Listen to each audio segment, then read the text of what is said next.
on a date tonight, so I'll have to just look good. No, I'll just do it in front of her, shouldn't I?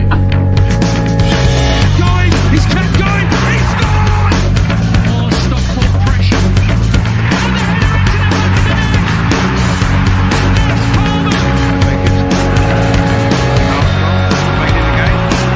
And a superb goal! Johnny did it! Lisa! Rose tries to get the ball in. Wilkinson!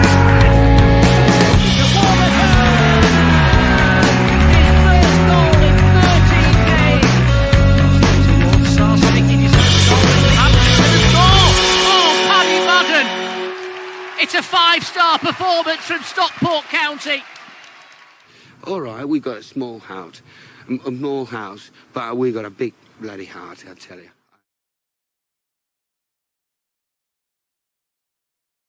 Oh, I'm all higgledy-piggeldy. I don't know where to look here. I might go full David Brent. Hello and welcome. Every couple of minutes, I'll just do a little look to the camera. Hello and welcome once again to SK3 TV, the 24th thrilling instalment of who knows how many. Every week we're here between the hours of 8 and 9 p.m-ish, talking all things what are about county and some things what are not. With me, Nick, it's Hannah. Hello, Hannah. Hi, Nick. How are we? In Will's place. Choose your next words carefully. Yeah, it's very disorientating. But I did think when I joined that you were both going to be snuggled up on the sofa. I did. I thought we were both going to be in his chair. Like I was going to sit on his knee, or vice versa. But yeah, for those who don't know, it's because I've got Wi-Fi issues, Wi-Fi/wireless wireless issues, and I'm going to keep saying wireless, despite the fact that everyone I've complained that no one gets the joke. Everyone I've complained to has gone, I don't get it either. It's not my best stuff, but it's good. It's all right. I mean, it did lead me to Google what phi actually meant. And that got me more angry. Earlier. And to save anyone else a job, it doesn't mean anything. It's an arbitrary just like this show. Addendum to Y, which is short for wireless. I saw arbitrary addendum at the Free Trade Hall in 2004. Yeah, they're good. Yeah. So, yes. Oh, also joining us, I'm in his house and in his studio. It's Will. Hello. Hello. How are we both? How are Good. things in the living room, sweetheart? Very strange, very disorientating. I don't know how I feel about it. I've got. Yeah, what we're doing this again. I'm a cultured man. Have you got when you where you've been? No, I wish I did. I wish You should I did. do that. Yeah. Well, when you said you didn't like the backdrop when you were setting up, and you said you didn't like the backdrop, Will, and then you said, "Oh, I need to go and get my complete works of Shakespeare," and I assumed you were putting it in the background, but no, it's just to prop your laptop up on. Yeah. The issue Culture. isn't the backdrop. The issue isn't the backdrop. The issue is the low-angle camera. I'm still not a fan, but it's slightly less. Yeah, I'm getting Leslie Grantham vibes. There's a reference. There's a reference for people. It's 2 weeks in a row where we've opened with you insulting me. I don't know where we go from here. But it's also 2 weeks in a row where we've discussed poetry and culture. Admittedly, it's gone down because this week you're propping your laptop up on the culture, but it's still good. It's fine. I'm happy with it. I've got books. I've got other books. It's not just Shakespeare. I've got a play actually next to me. I've got a play. I bought the National Theatre when I was last down in London. It's called the Whitby Rebels, and it's about fishermen from Whitby. Oh, so instead of a snack review this week, we've got a literary review. We've changed. No, it's just I'm revealing more of my weird personality. Yeah, he's such a weirdo owning books, Will. Nerd. Yeah. Right. Apart from poetry, we have got Birmingham to chat about. We've got Exeter to chat about. We've got Bradford tomorrow night in the hotly anticipated Johnston's Paint Auto Glass Pizza Pot BDSM Whips and Chains sponsored by Rihanna Trophy, which everyone's excited about. And we've got a fantastic guest. We've got Liam from the Lower League Look joining us at 8:30, and it's going to be mental. Mental. He's actually watching like a lunatic. Genuinely, I feel like he's a voyeur here. I can't see him. Peering in. Oh, I can see him, and it's he's done a proper. Oh, that's sickening. That, but also I'm a little bit aroused. Right, before we get on to the football, you are aware there's other people watching, right? It's not just. It's just Liam.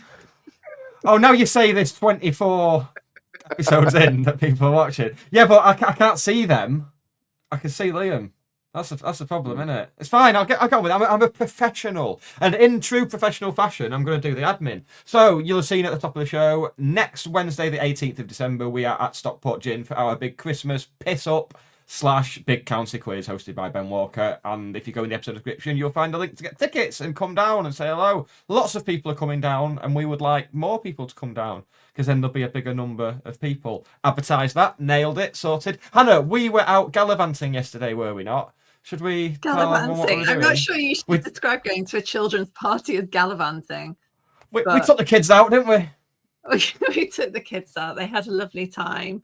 We stole other people's children, because my child has decided, after embarrassing us in front of Corey and I when she said, these grown-up adults want to have a photo taken with you, she's decided she's a bit too cool for this shiz now. So she had to borrow Mike's son to have her photo taken with Santa, and the expression of pure joy and wonderment on my tween's face is it's just the stuff of Christmas magic. But she did think that Jack Diamond was Santa for a while. What a conversation. Which I'm not sure is a flattering comparison for it, but she was absolutely adamant, and she sat in the queue going, it's Jack Diamond. It was not. We two places at once. Yeah. But it was lovely. It was Santa, kids. It was Santa. Yeah, Liam and I nearly made a similar faux pas last year.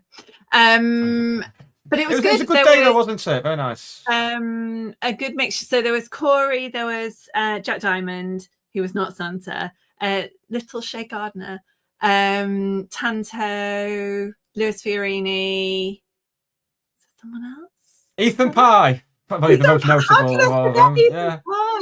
But like Ethan Pye really enjoyed my, can you sign this? I'm not a child, but it's for a child. Which he's probably gone home and thought, well, that wasn't for a child. But I gave that to my nephew when I got home, and he was delighted. And he took it into school today to show people. Oh, bless.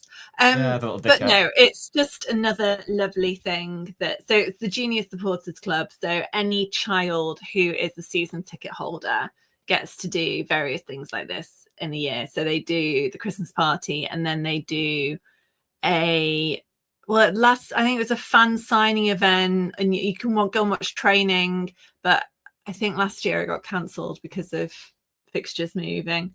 But yeah, lots of clubs don't do anything like that, let alone for free. So it was, yay Stockport County for that, and the players and the staff that gave up their time to come in on a Sunday. I'm sure it's exactly the glamour that they thought professional football would be. Well, yeah. Well, we started discussing it, didn't we, during the event, and we thought we'd table it for tonight. How do you think they decided who does these things? Do you think they've got a tally of like which players have done what, and they say, right, you're all right, you can have the weekend off? I think it's intrinsically linked to the fine system. Like, that would be my bet. Although I did notice that the ones that were there last year, no one was there last year and this year. So no one is putting their hand up for this, saying, please pick me. I barely did. And I'm not a footballer. It was Odin Bailey's birthday yesterday. Happy birthday, Odin. We'll give him a pass. But yeah, so none of the same players as last year. And because Odin Bailey is intrinsic to my theory about them being punished for the fine system, because he is notoriously the biggest recipient of fines, or has been historically, and was at Salford as well. But maybe because it was his birthday, he was given a pass out. But I can't imagine. They're all so lovely. They can't have been the biggest offenders last time. Maybe they did volunteer. I'd be getting fined. I'm surprised Macca doesn't volunteer. It feels like the kind of thing he'd thrive on. He's just got that right level of chaotic energy. Yeah, but Nick Powell took out a small child last season, like the event last year. They were playing, the balloon thing, and they were running around, and he was very, very competitive, and it ended badly. So I think that Maka would bring the same energy. Right. It's probably like health and safety thing. I mean, friend of the show, Dave Philbin, nearly took out several yesterday, but that was through anger rather than flailing around everywhere. I've never seen a man so angry in my whole life. Just him having planned perfectly for this game, only to have a load of let's call them what they are, idiots. A lot of tiny idiots just absolutely ruining it for him, not knowing the rules. And the host was really enforcing these rules. It's you're talking to 3-year-olds who've had 7 J2Os here. Come on, give him a break. And someone people got disqualified for cheating. Imagine that, cheating at a kid's game, Will. That's outrageous. Was it?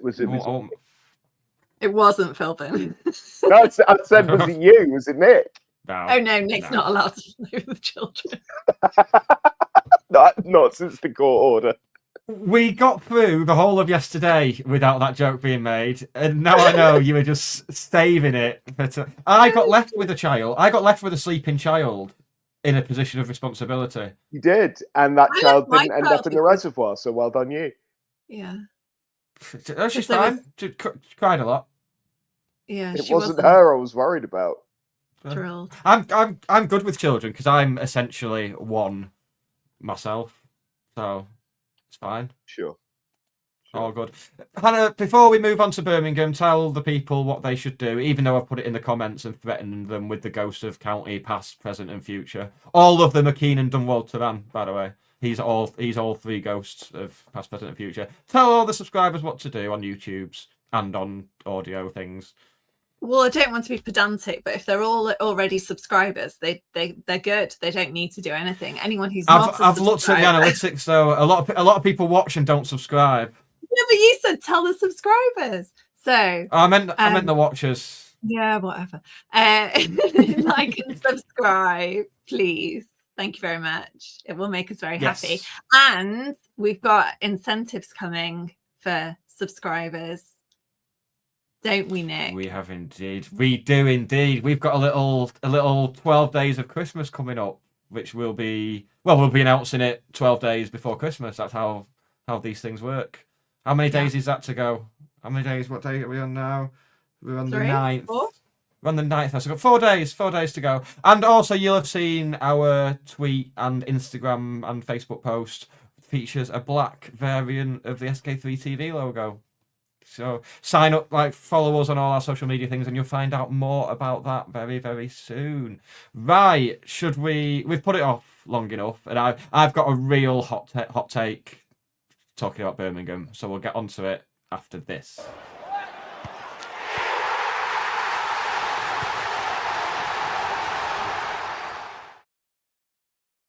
I'm gonna go on record as saying this. Quite aware that we've got a Birmingham fan, John, in the comments who watched last week.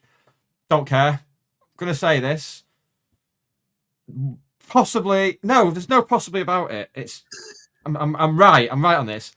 The weirdest bunch of fans on social media I have seen. Just, oh my word! Come back, Wrexham. All's forgiven. Some very odd post-game takes, which have continued. So John was very respectful in his post-game John was a good egg. It didn't come until a good 24 hours afterwards when I was kind of more mentally prepared for it, but it was also 24 hours into the weird, it was almost like we were top of the league, not a team that were two leagues apart from them a year ago. Just very, very, very odd. Really peculiar. And this this narrative of the player that we're not mentioning the name of. Oh, I'd forgotten we were doing that. Well done. Yeah, thanks for the reminder. Thank you some money. Just, I'm not putting any money in the swear jar. And I don't carry cash anyway. I'm like a member of the royal family. So they're going on as that he did nothing in that game. But he created a very good chance that on another day puts us 1-0 up very early on, and it's a different game. And then he also had our best chance of the second half. Oh no, late in the first half, sorry, he had a chance.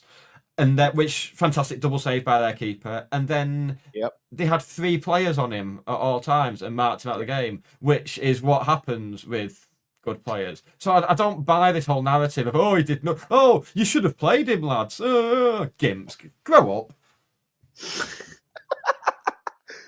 It was a very it wasn't just online. I was really taken at how quiet the home ends were until they scored. And then the entire stadium was really noisy for about 5 minutes. Yeah. And then it was really quiet again. And I don't think, even when the second goal went in, I don't think that the noise level reached what it did after. I've never joined in with a you only sing when you're winning quite as vociferously as I did on Wednesday night. I was really, really surprised. I mean, you know, you go to grounds that that are nearly full every week, and I do maintain full houses are worse for the atmosphere. Quite it's often. The same at Ashley Park. Often it is. The atmosphere is worse now than it was when we were in the Conference North, because you get people who just go to sit and watch a football match in near silence, rather than just the only people there being the hardcore who are going to try and make noise all game. But even then, I expected there to be a section that might be singing all game. I don't know. The one, the back corner next to us, they were. I didn't really hear them. Maybe part of that is because we were quite loud until they scored, and we were louder in the second half. But were you in the safe standing set? No, you were near the front. No. Right? Oh, Nick's forgotten. You have to press the thing. I'm gonna have to go and fix the camera, aren't I? Come and fix the camera.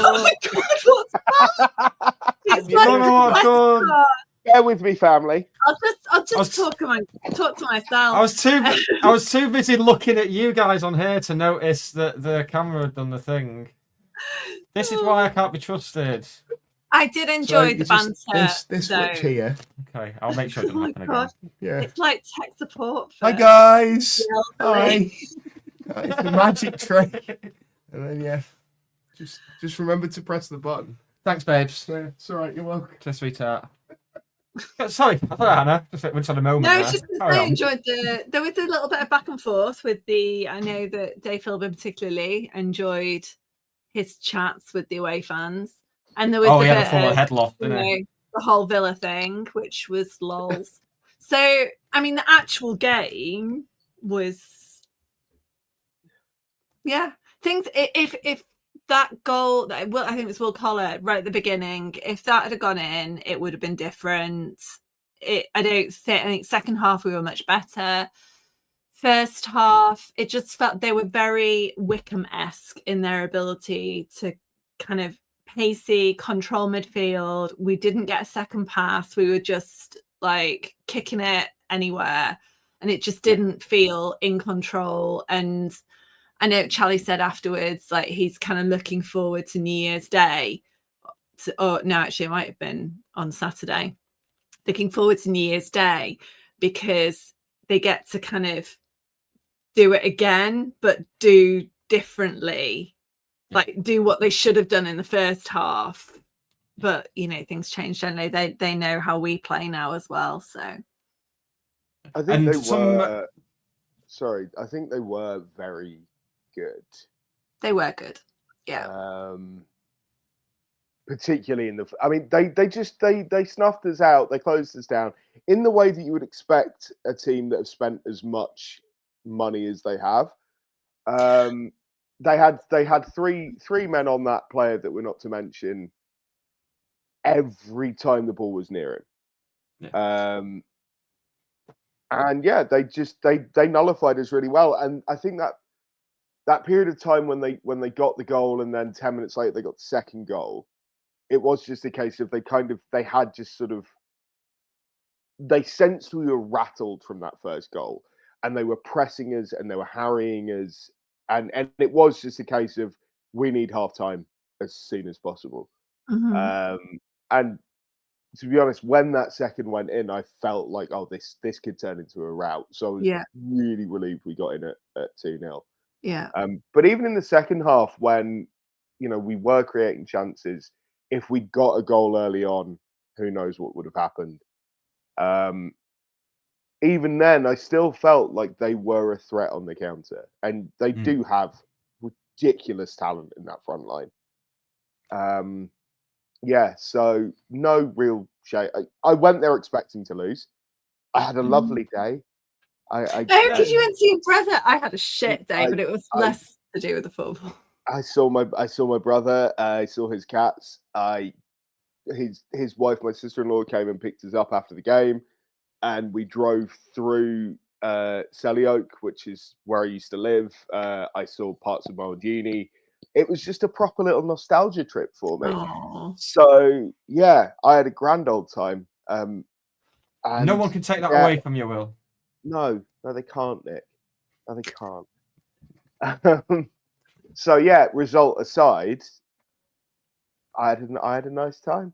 And you know what? The whole fireworks, light show, flame throwing. It was really weird. I sat there and I was like 3 or 4 rows from the front, I think, and I was getting rained in on. And Guns N' Roses starts up, and I was like, actually, I can get on board with this. They had on that, like showing the highlights, and they piped the crowd noise in, so it sounded really kind of atmospheric. But I did feel like I was at Wembley because coming from where we've been the last, that's the only time you get shenanigans like that. I'm still surprised they didn't have goal music. Like they had fireworks and a light show and stuff like that, but no goal music, which really surprised me. But the corners were sponsored, the substitutions were sponsored, it's just a different world, isn't it? So it's quite. I'm assuming the Twitter comments are sponsored as well, because that's the only thing that'll explain it. All blue ticks, mate. My brother's not seen us since we got back in the league.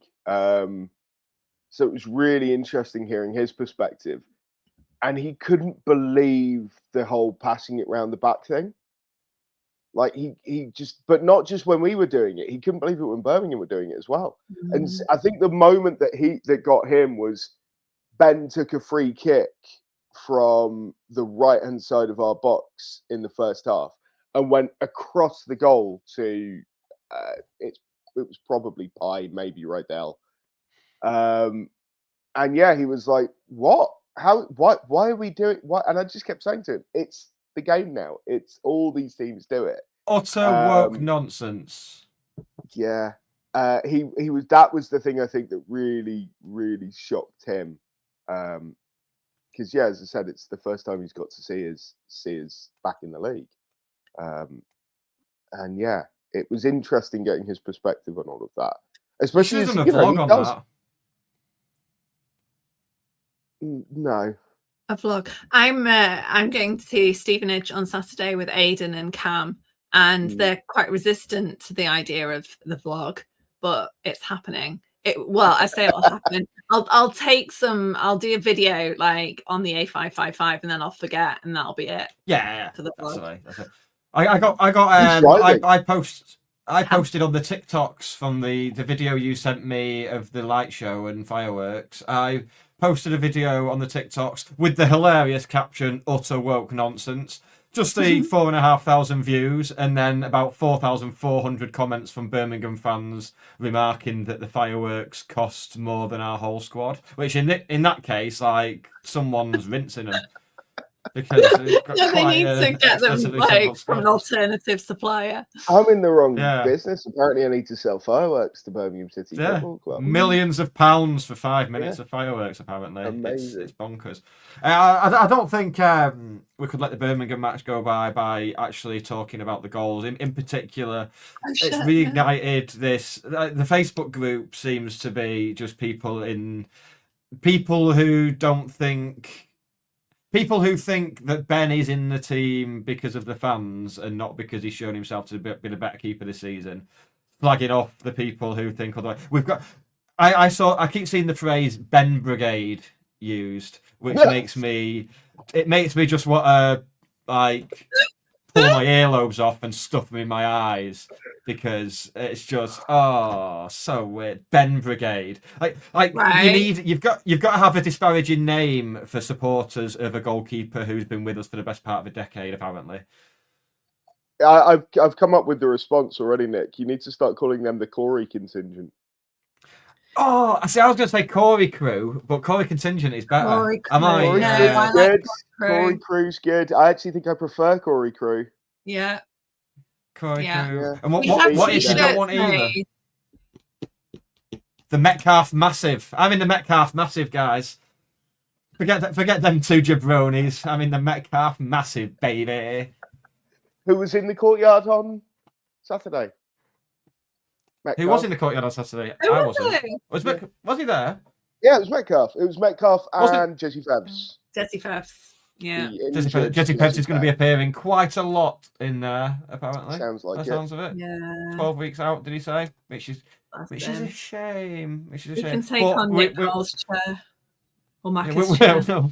We're obviously not thinking about that player who might leave us in January, and we're not mentioning his name, but it's quite like Fevs would have been a nice player to have, a nice option to have, who has sort of a similar skill set. But well, I mean, but we're not thinking about it.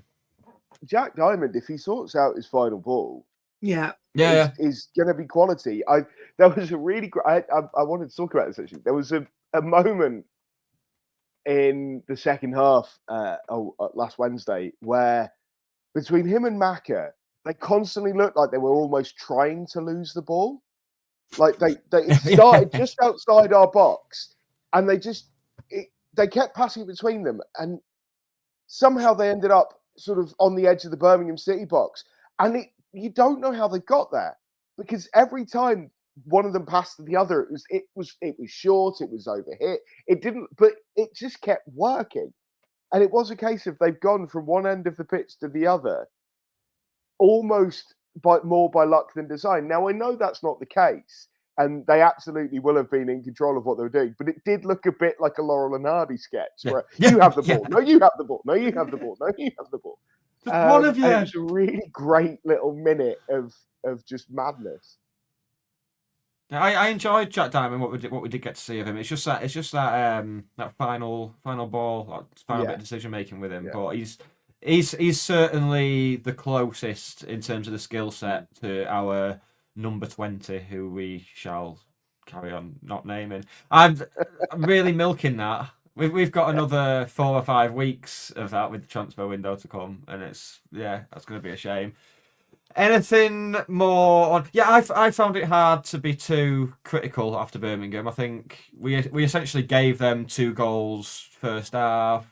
Different game if we go ahead prior to that. Probably showed them a bit too much respect going into it, and then kind of reverted to what we can do second half. Didn't find the breakthrough, but considering I think we're all agreed that Birmingham and Wickham are head and shoulders above everyone else.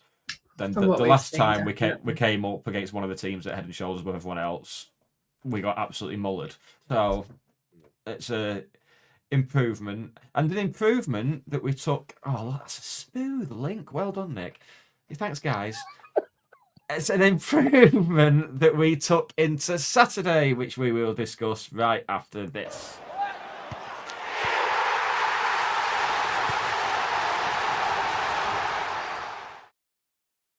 Got to break it up, guys. Got to break it up. Got to break it up into easy, bite-sized chunks. People will be listening on catch-up, and they'll be like, right, I'll go and do some work now, and then they'll come back to it. And it all counts as more streams as well. Always thinking. Yes, Exeter on Saturday, quite possibly one of the grimmest days. That was rancid. That was just a horrible day. And the first half sort of mirrored it, because it was just a genuinely turgid game of football. It was horrible.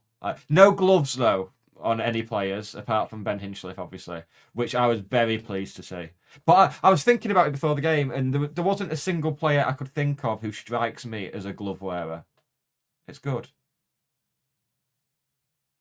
Can you think of anyone in our squad that you think, he'd wear gloves, the fanny?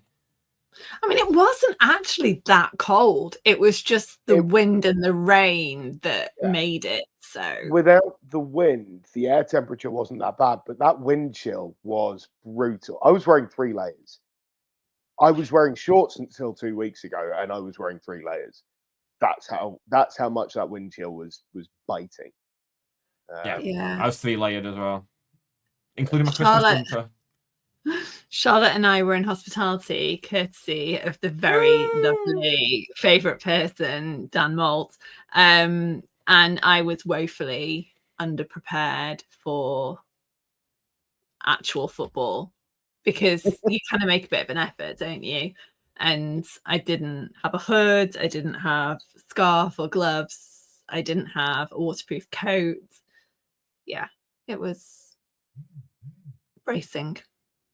It was genuinely. I think the last time I was that cold at a match was Ramsbottom away in the FA Trophy, where me and it was like, I think it was mid-December, like a week or 2 before Christmas, and it had been snowing, it was icy, and we just spent the whole game stood behind the goal because it was a terrace, and just talking about what we were going to do when we got home. And it's like, well, I'm going to have a hot chocolate. I'm going to go Sainsbury's and buy some new pajamas. And you know what? I did buy them new pajamas. I bought them new pajamas. I took them home and put them on, and it was a horrible day. But we stayed for the whole game. Don't know why. We were like 3-0 up with half an hour to go. At that point, you think, well, we can leave, but it didn't. Well, it was fine. What was good on Saturday was that we learned, like at half time, I was like, oh, what do you think? I was like, this has got 0-0 written all over it, hasn't it? And what we did, though, was we learnt from how Exeter had struggled to play in the first half, shooting the same way. So rather than playing it from the back, there were lots of kind of long kicks from Ben. I think that helped. I mean, yes, it was a 2-0 win, but we didn't actually score any actual goals in open play, arguably, if you're being pedantic, because that own goal was, I mean, we can't be too sniffy about daft own goals, can we, given our recent experiences? But it was special. I mean, it felt to me. I don't think Dave Challinor would get the credit he deserves for the sub when Fraser Horsfall went off injured, because he could have quite easily brought on another defender. But he'd seen that Exeter were starting to see a bit more of the ball without threatening, and packed the midfield. And then after that, I was at that point, I was convinced it was going to be just a horrible 0-0, and I was going to regret ever leaving my mum's vagina. Never mind leaving the house. And it genuinely felt like that. It was horrible. And then we started to gain this control. Went into half time. It's amazing how much warmer you feel when there's something for you to get on your feet and cheer about. Yeah, amazing. It was lovely. It was positively tropical second half, but you got that feeling that the goal was going to come. Obviously, Lewis Bate hit the post. Prior to that, we started to get the ball to he who must not be named, who had a couple of runs, and then I think once the own goal came, I expected Exeter to come at us a bit more, but they just carried on doing exactly the same thing they did, which was very strange. I've been reading their message board, and it because I'm a weirdo who enjoys reading opposition message boards, and it seems like there's a sense that they don't really create a huge amount. They don't seem to get many opportunities to score, and so I think I read their match thread, and as soon as it went to 1-0, there were people saying game over. I think we were the better. I felt like we were the better team in the first half. I don't think we handled the conditions particularly well, but there is an argument to be said that it's easier playing into the wind, particularly when it's wind like that, where it picks up and then it drops, and then it picks up and then it drops. If you're playing with it, if you go for a long kick and you take something off it because you think the wind's going to catch it, then the wind drops and it falls short.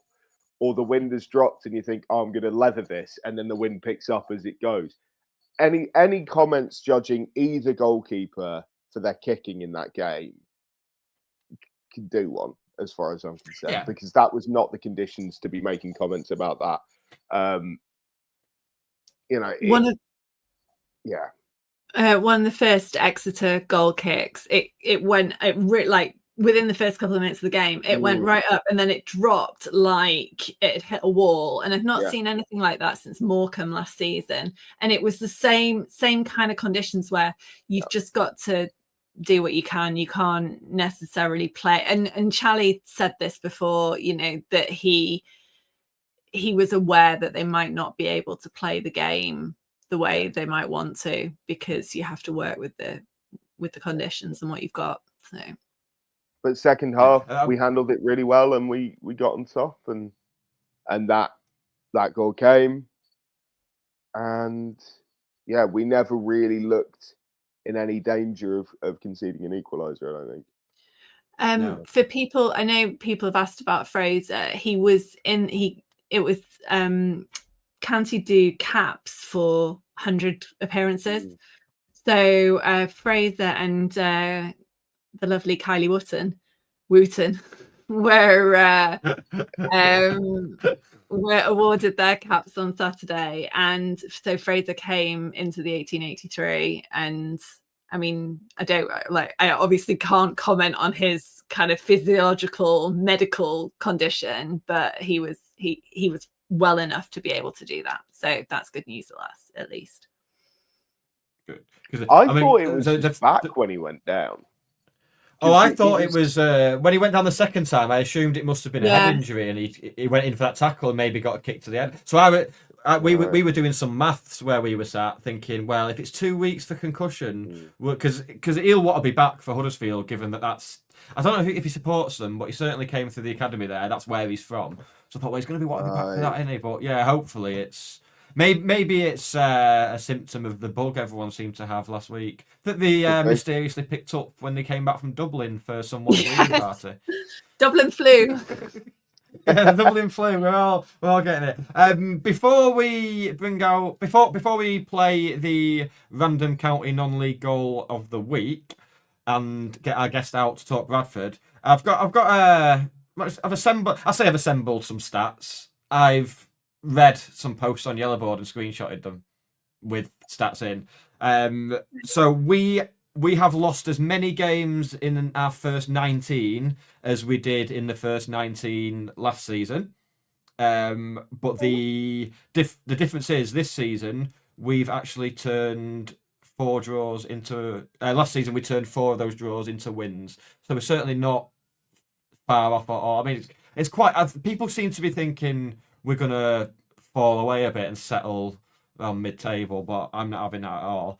In terms of the record so far, we're very close to mirroring the start we had League One in 08-09, which is after Christmas time is when the wheels started to fall off. So essentially we're on track for our best third-tier season. I mean, the wheels are going to have to fall off in a massive way now to mirror that season. So essentially it's going to be our best third-tier season since 96-97, barring something miraculous. And a bit of extra insight courtesy of Blue and White Scarf, aka Jamie Summers.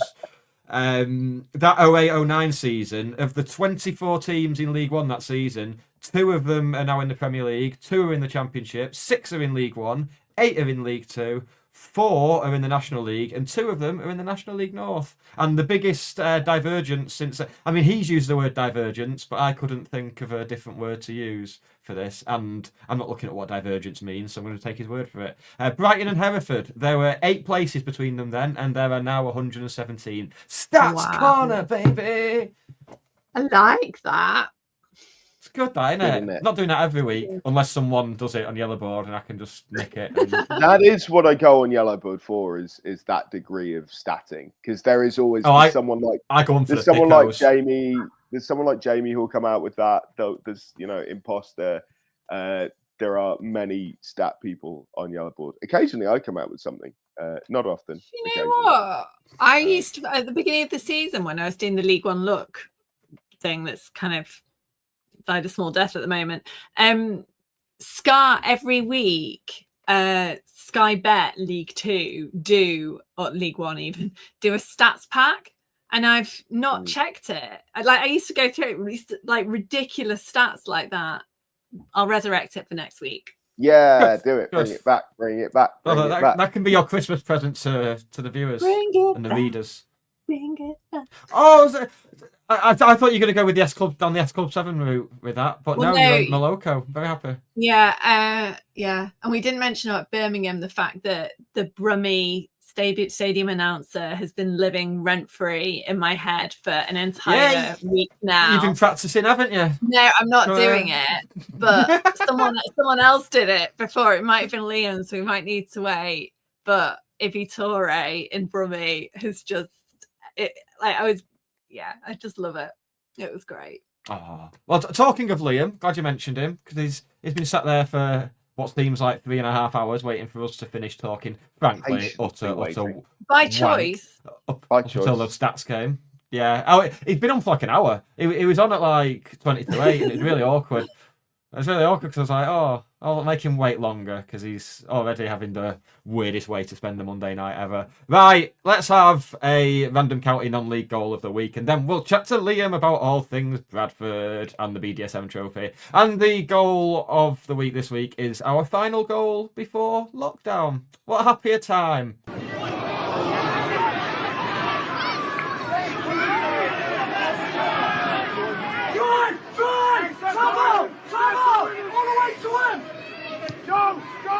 Get in the box!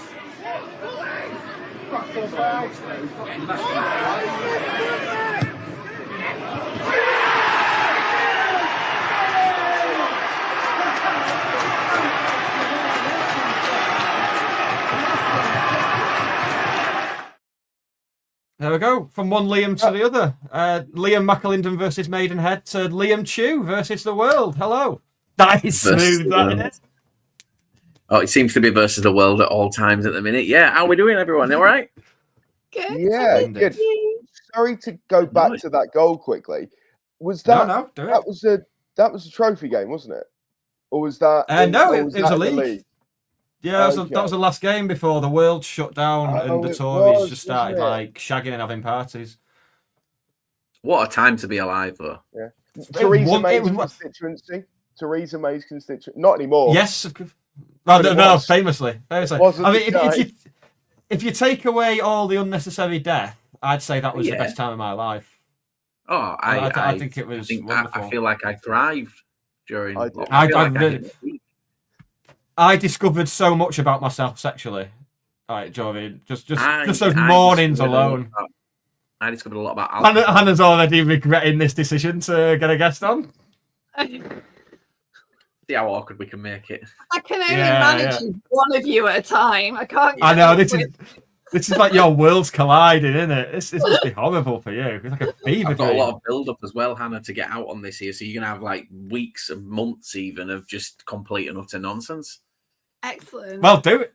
Tell us about all things, because obviously we've left small clubs like Bradford behind now. Yeah. I like Bradford. One of my best friends supports Bradford. I can't even be horrible. Tell us all about what's going on at Bradford, because I see regular whinging on the Twitters, which is always good. We could be top of the league. You'd still see regular whinging. We're never happy, but do you know what? So earlier today, I went back and I remembered when we played you at yours last season, when I sat in the home end, which was horrific, because I still maintain we should have won that night. We were the better team on the night. We got the draw.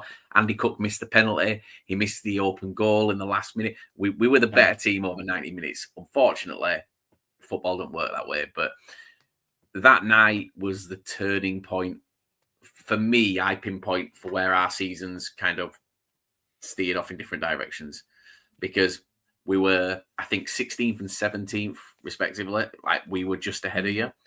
You stuck with your manager and we didn't. You guys kicked on, and that's always my argument with our season last year. Look at what Stockport did. They stuck by the man that had built something, and they went on and just dominated from there on in, whereas we shit the bed a little bit, and that didn't really work out too well for us. So we're still here. If you go back a year and read my thoughts on Bradford, same. Read it the year before, same. Year before that, same. Nothing changes. It's just, it is what it is. And I think the difference this year is I can't pinpoint what's not going right. There's no, everyone looks for a scapegoat when your team's not performing. We don't have one. Or I don't believe we have one. We don't have someone that I can go, he's the problem.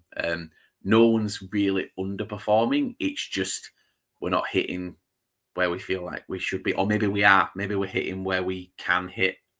And that's just our ceiling.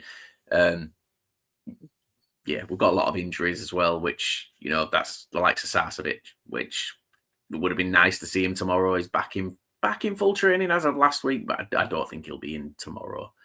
Still think it's too soon. So, yeah, kind of a meh season so far for us. How's yours going, guys? All right, but some of us still like to try and find scapegoats, though. Apparently, not us. We're normal, but there's a lot of scapegoatery going on at matches. In terms of both County and Bradford, how are Sars and Neil Byrne as well? How are they getting on for you? We've not seen Sars. Neil Byrne must have banged about 35 goals in this season because every time I look, he seems to have scored. I've only looked twice, but so there's two completely different stories here. Sars, when he signed, he was our first signing, and that was where we all kind of went, "Oh, we're going for it this year." Like that's a player that kind of gets you out of this league because he's got the history of doing it. Byrne, for me, was a bit of a, I don't want to say a disappointing signing, but I always go back to when he was at Hartlepool and he was playing alongside Timmy Odesina, and Odesina won their Player of the Season. We signed Odesina and then couldn't fit him into our team. So we went and signed the guy that wasn't as good as him. And I was like, that don't make much sense. But one thing that Grant, who used to do lower league, look with, you know, when he's not busy, still does it with. He's a Hartlepool fan. He always said with Byrne, and I don't know if you guys will agree, you get a constant steady out of him. He'll be a 6 or 7 out of 10 every single week. He'll never light the world up and be a 9 or a 10, but if he's reliable, and we've had that. He's scored goals.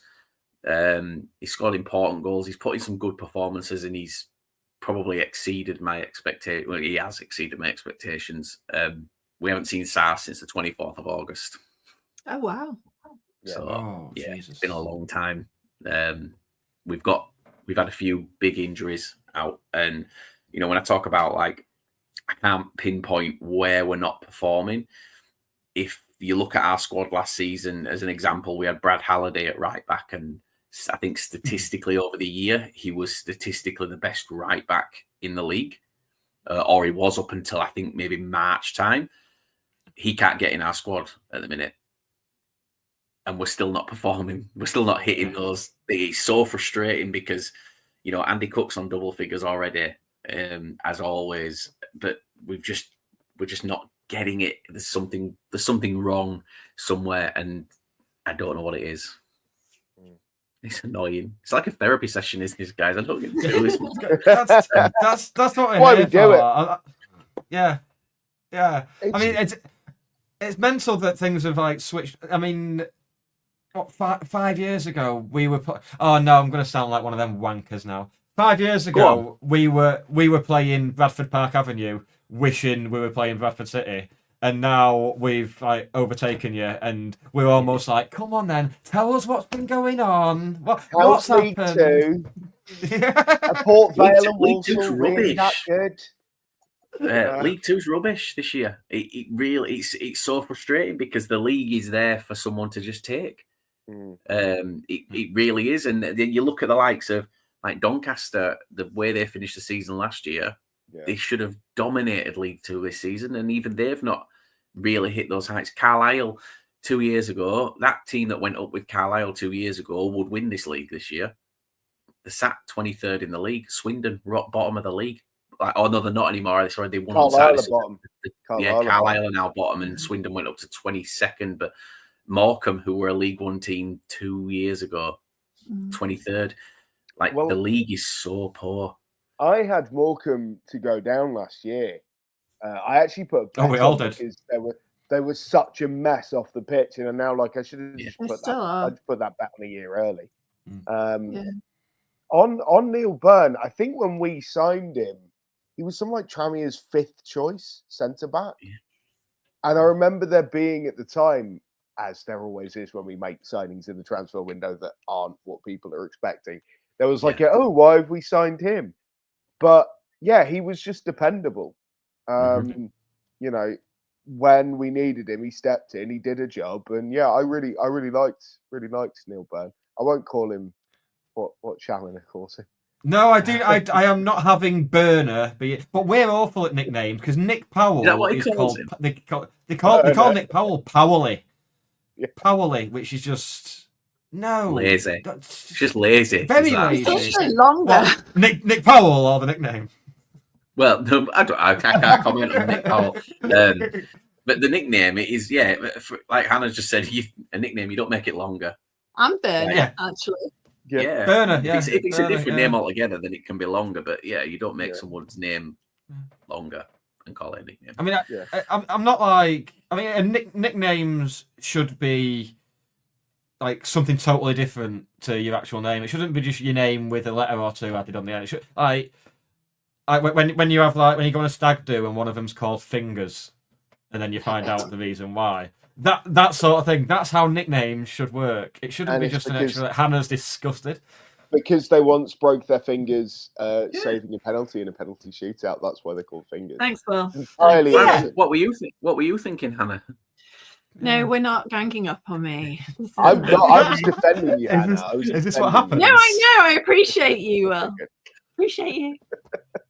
Yeah, we've kind of we're very stop start, and that just seems to be the case since 2020.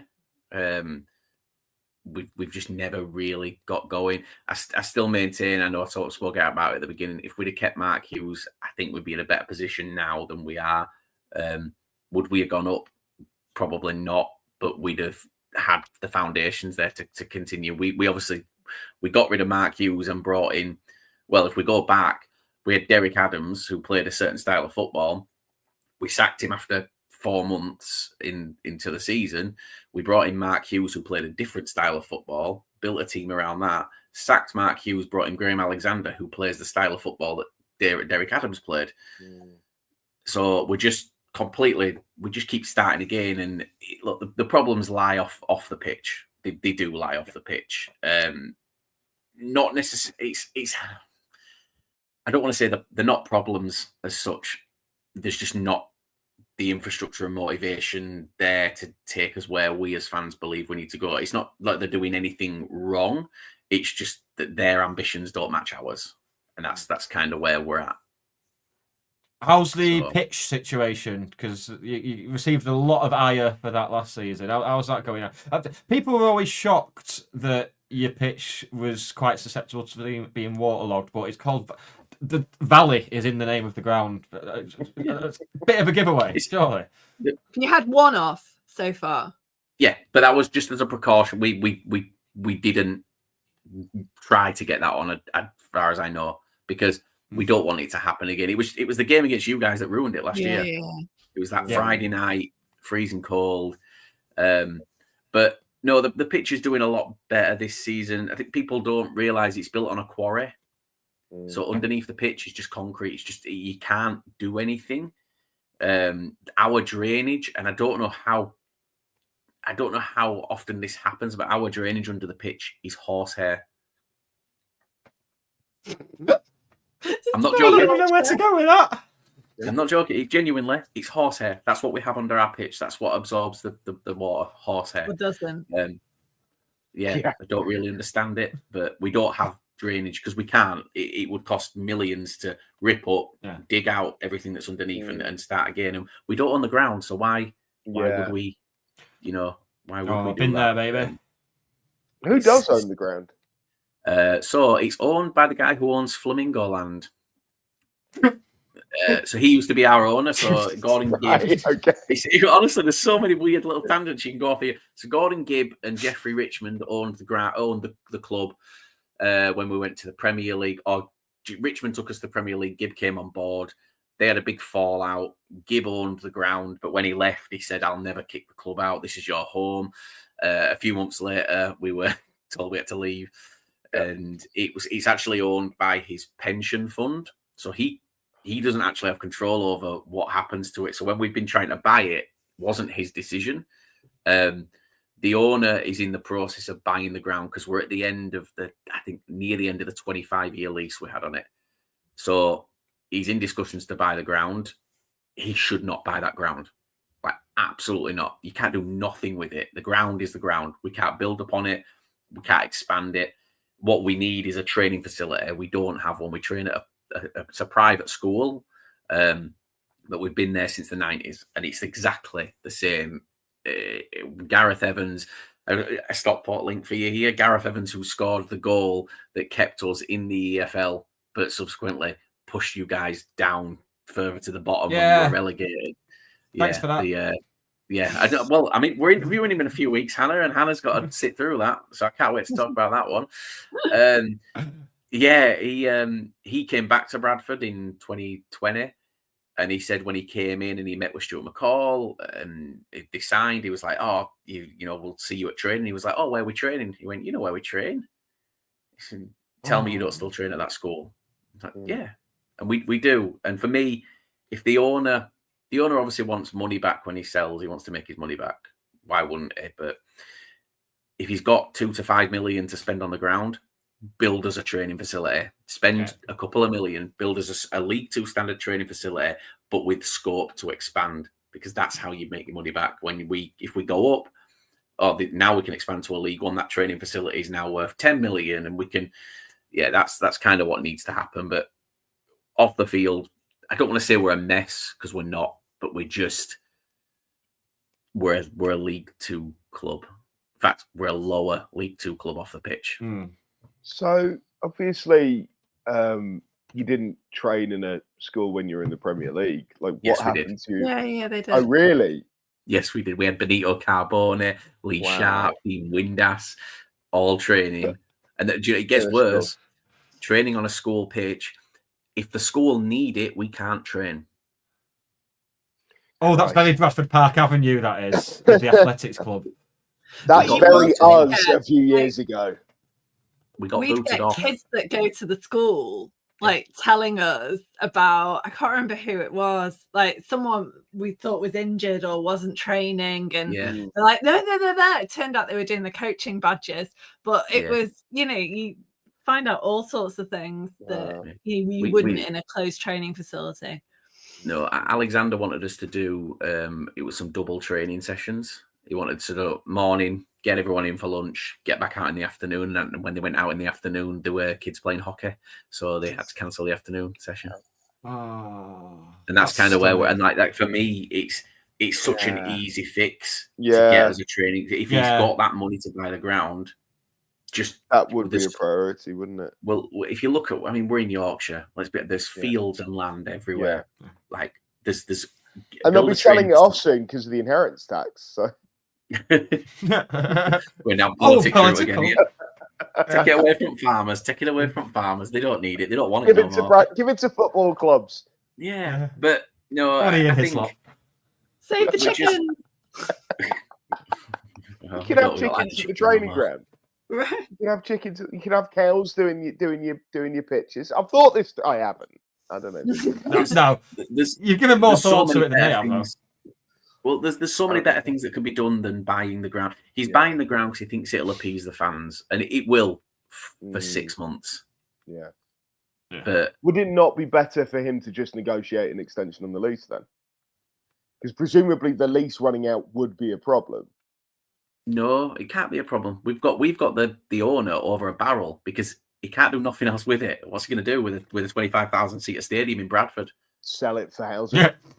He can't. Can't do it. As far as I know, it was given protected status by the council not that long ago. So if it's sold, has to be first refusal for the club. Right. So we've we've kind of got him over a barrel there. He has to lease it to us. If we left there for a year, he'd give it away because it's not worth anything unless we're in it. So yeah, but look, I mean, I love the ground. It's ironically, it makes me laugh. We've got 4 stands, and each one of them represents a tier of the English Football League. We've got a Premier League stand, a Championship, a League One, and a League Two stand. It is a cracking ground. It is. I do like Valley Parade because it's got that kind of. It's got character, and you can't really. When we went to Blackpool earlier this season, I was kind of like, I preferred it when it was the two new kind of side stands, and then we were in a temporary golf stand on the side. Yeah, the scaffolding one. Yeah, the one that was it a Sheffield Wednesday fan went through a week later. It's a lot more interesting than just a bowl, and it's why I'm glad we're not doing the corners now. Yeah, and our plan is to have 2 separate stands when we redevelop, because I just think it's more interesting. You might get a bit hotter and a bit windier, but I like that you're on the flight path. That was very good. When I sat in the home end, it was like, ooh, it's like trying to work out what the planes were. It's not the whole banter years weren't too bad, really. When you think about you had that entertainment to take your mind off what was unfolding on the pitch. It was fine. Well, so we have, if you sit at the top of the stand behind the goal, you can see the train station at Foster Square. And you can see what trains coming in and out. Brilliant. And like that was a game for us when we were kind of, I want to go back to like 2007, 2008, when we were really, really down there.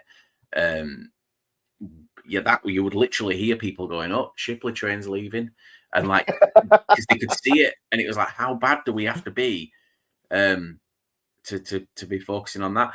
But the club as well is, I want to say, a bit tone deaf. You were talking at the beginning about your club doing all these things for the community, and you got like your free events. As of last week, we are charged £1.50 to phone the club. I was hoping we'd get onto this because actually, it's like club call in the good old days. Is it like a premium number? Is that the like? I didn't even know they existed anymore. Yeah, they've put one in place. £1.50 to call, to call up. But then they put and again, it's just tone deaf. They put a statement out, sort of an update from Stefan Rupp, and he spoke about how he's invested in the club shop's roof, and it's like fantastic. We don't own it. We put a new roof on it. We don't own it. It's like renting a car and going and putting new wheels on it. Like it's not ours. It makes no difference. And I'd rather, invest in players. Get us out of this league. What behaviour are they trying to encourage? They're trying to encourage people to do it online. Is it like? No, because that's a shambles as well. Oh yeah, we moved to Ticketmaster. Oh. And it's still better than future ticketing, mate. Don't you worry about that. Oh, we don't know who we're getting next, Nick. You know? Well, we do. That's a point. We've been told who we're getting next. Were they not named in the email we got today? No, they weren't named. They weren't named. Oh, I thought they were. It was confirmed that we're going to have a new provider. If I'm being made to pay £1.50 to phone a number, I want to be finding out how big a woman's tits are for that, like the good old days. I don't want to phone £1.50 for something football related. No, I gone for £1.50. I mean, I'll kick him out of my flat for you, Hannah. Thank you. We have. I don't want to say we have cheap season tickets because I maintain I don't think we have cheap season tickets. I think we have season tickets if you compare us to your Man Cities. If you compare us to the German leagues, our season ticket prices are fair for where we are. I think that we don't overcharge on that, but it is kind of a negative as well because the club then are trying to milk us for everything. The kits, for example, our kits went up by a tenner last season, and we were told it's because the suppliers put the prices up, but we have the same supplier as Grimsby, and theirs stayed the same.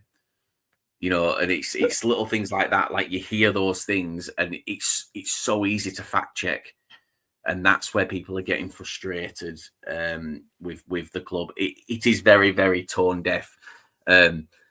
We don't, when things are going well, the club are quite good at, look at us, look how great we're doing. When it's quiet, they shut up shop, and it's one of the reasons that when I was working there, we had so many issues because they didn't like me doing the podcast. Like me and Hannah have had this conversation so many times. They didn't like me doing that, especially if we weren't doing well, because the company line is kind of don't speak to anyone when it's not going well. Just stay quiet. It's not your position to talk. Don't talk. Whereas doing this, as you know, you've kind of got to.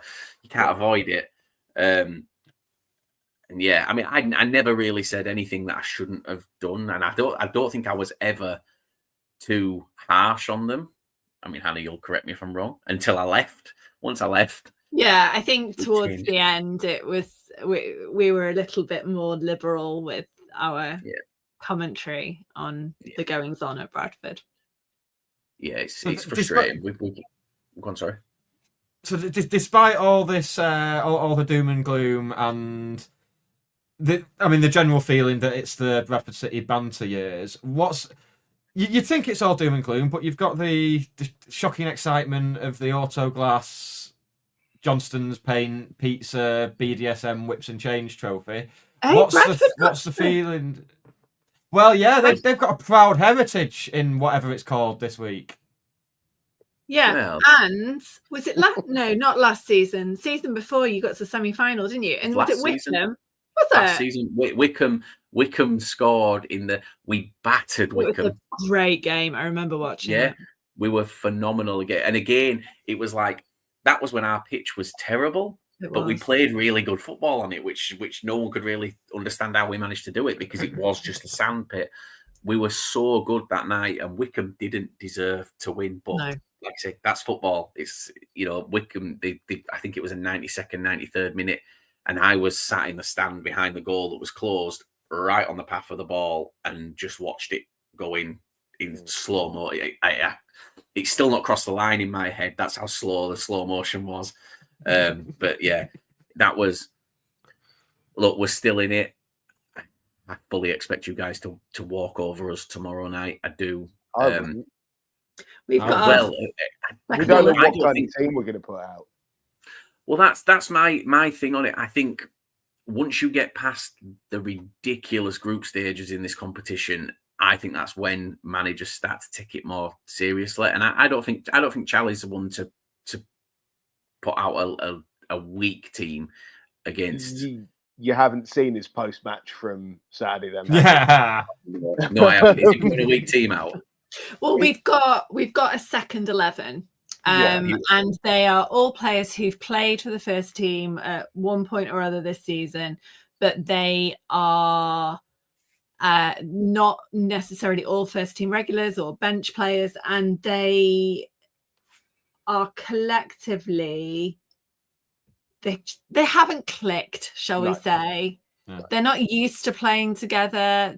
So Courier Dye will almost certainly play. Yep. Sam Hughes, I expect, will probably start if he's well enough. I mean, he came on at the weekend, so I think he'll probably start. It seems to be with this second 11. It seems to be a case of, for a cup game, he'll rotate. This second 11 will come in, and then his interview after is always, well, these players have been knocking on my door saying they want a chance to play, and they've not taken that chance. And it seems like we've had a couple of years of that interview after cup games now. It just never seemed to click, this 11 made up of rotation players. I'm fully expecting it to be that second 11 and then kids on the bench, I think. Because he did say in his interviews at weekend that the performance was more important than the result. Yeah. Which is a good way of selling tickets. Yeah. He's not really encouraging us to go. We'll play, part of ours will be a second string. So our goalkeeping coach will go in goal. He plays every single game in this competition. Is he good? Goal. Do you know what? Yeah, he is. He's 39 years old. There's always this thing going back to when we first signed him. We signed him from Blackpool.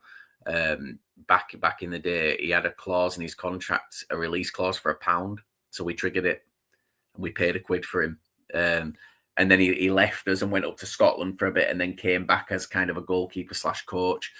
And, you know, he is very, very reliable. Similar to you with Hinchliffe, it's you know, you can rely on him. You've got to you've brought a guy in to hopefully push him, you know, give him some competition.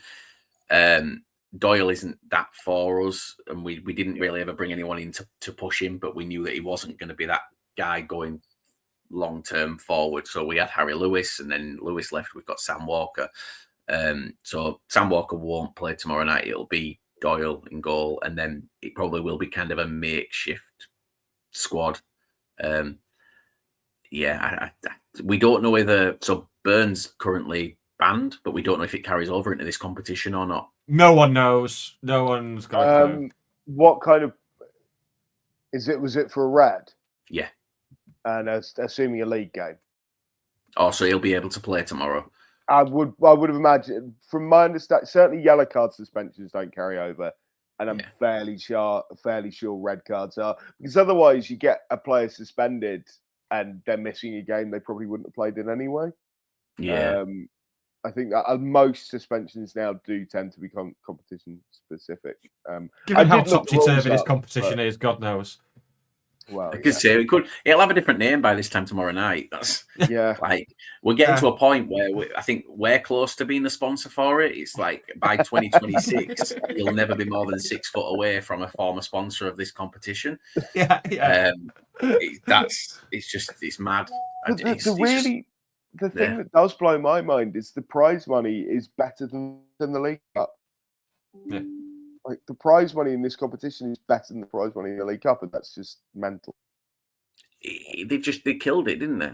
They killed it with the Premier League sides. They'd have been better. So they've done this. They've done the same in the National League now, haven't they? They've done that National League. Oh yeah. But at least that's a new competition. They've not taken an existing competition and ruined it for everyone. Yeah. They've created a new abomination of a. Well, they should have, rather than bringing the Premier League teams into it, why didn't they just bring National League teams into it? You know, make it a lower league cup.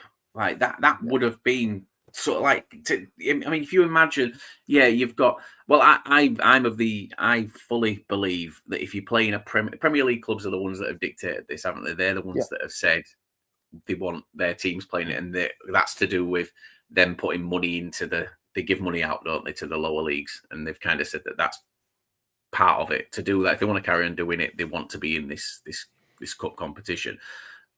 They should host it, because we shouldn't be hosting 16 fans coming over from Liverpool. But I guarantee if we were playing at Anfield, we take more than what we would get at a home game versus Liverpool under 21s. I wouldn't travel for a Liverpool. That'd be such a quandary for me, because I'd love to. I think overall, for a lot of people that want to tick grounds off and going to places like Anfield. The day we start catering to the groundhoppers is the day you can just shoot me in the back of the head. Absolutely. But that's what they're making the competition. They're making the competition kind of a bit of a joke. And well, only in the group stage, I suppose. The day this competition will die will be the day an under-21s team wins it. Yes. Yeah, and it'll be gone. It's happened to me loads on Football Manager. I've nailed it. My United under-21 team has won it multiple times, and I just take great pleasure in ruining everyone else's lives. Yeah, well, I'm 4 years unbeaten in the Indian Premier League on Football Manager at the minute, so I don't get to play in the Papa John's Trophy, whatever it's called. Now we've got give it a year. They'll be in it next year in group stage. Well, Indian Premier League teams coming into it. I mean, if you guys are going to play a second string team, we're going to play a mixture. I think Cook will be back. He was banned on Saturday, so he'll want to put him back in. So we'll have Andy Cook in. I will score. Yeah, well, yeah. I mean, he's having a great season again, and again, he's one that people kind of look at as a scapegoat, and I never understand it. Like, how on earth we'd be a non-league side without Andy Cook this last 3 or 4 years? We were the season we got the playoffs under Mark Hughes. yes, fine, we hit the playoffs. You take Harry Lewis and Andy Cook out of that team, we were a bottom 4 side. We were horrific. Across the pitch, we were so poor, but those two dragged us through it. So, yeah, like Andy Cook is, and I don't think there's anyone better at our level than Andy Cook at what he does. He's what you look for in a goal scorer at this level. So, yeah, I still think we'll lose, but we'll see what happens. I'm not coming. No, we're not. I am. I'm deciding tomorrow if I'm going to go or not. It does. Having not lived in Stockport for nearly 30 years, I do feel it's a bit churlish to 4 months in already be picking and choosing home games. I will make the decision tomorrow based on how the rest of my day is going. Yeah, but Liam, we've not even got the Cheadland open. It's literally just the main stands and then the away fans in the pop side. Well, I haven't since I left the club in May. I've not been to a game. Haven't you?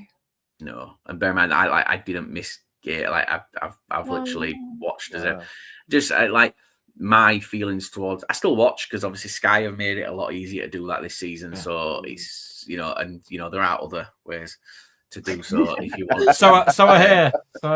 Yeah, I mean, on Saturdays. Yeah, I've never done it, but I've heard it works.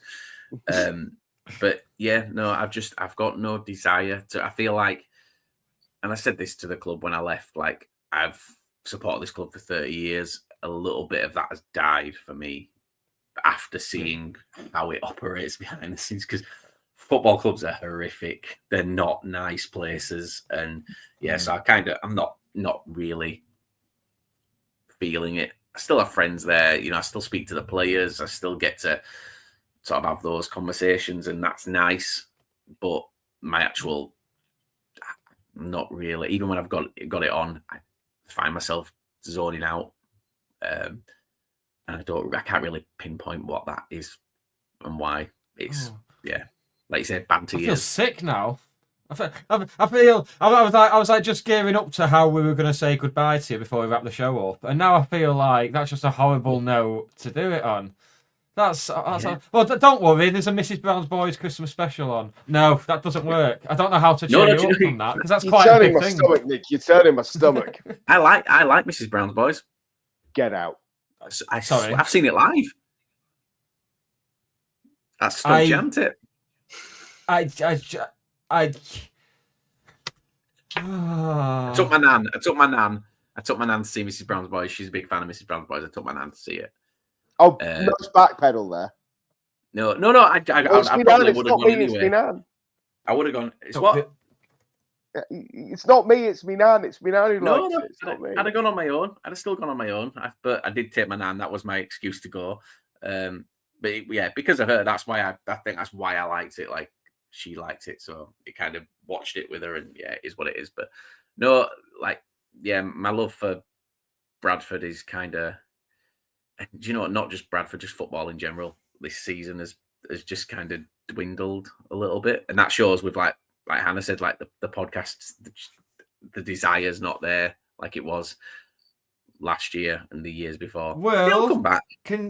Can you just pop in and fetch me the lobotomy scissors, please? I've got bleach in the bathroom if you want some. Yeah, I've a pint of bleach and a lager chaser. Thanks. Yeah, Oh. I can stretch to that. Oh. It's weird though because like that's my feeling, but then when I do things like this, I love it again. I was just going to say, are we not going to Salford and City then?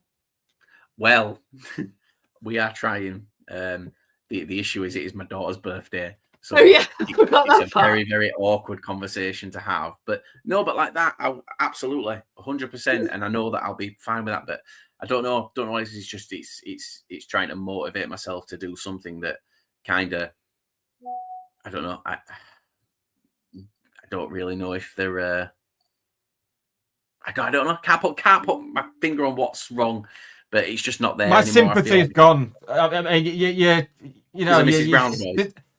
This is like the advert for starving children, and I've just seen a child spend 40 quid on McDonald's. I'm just, my sympathy has evaporated.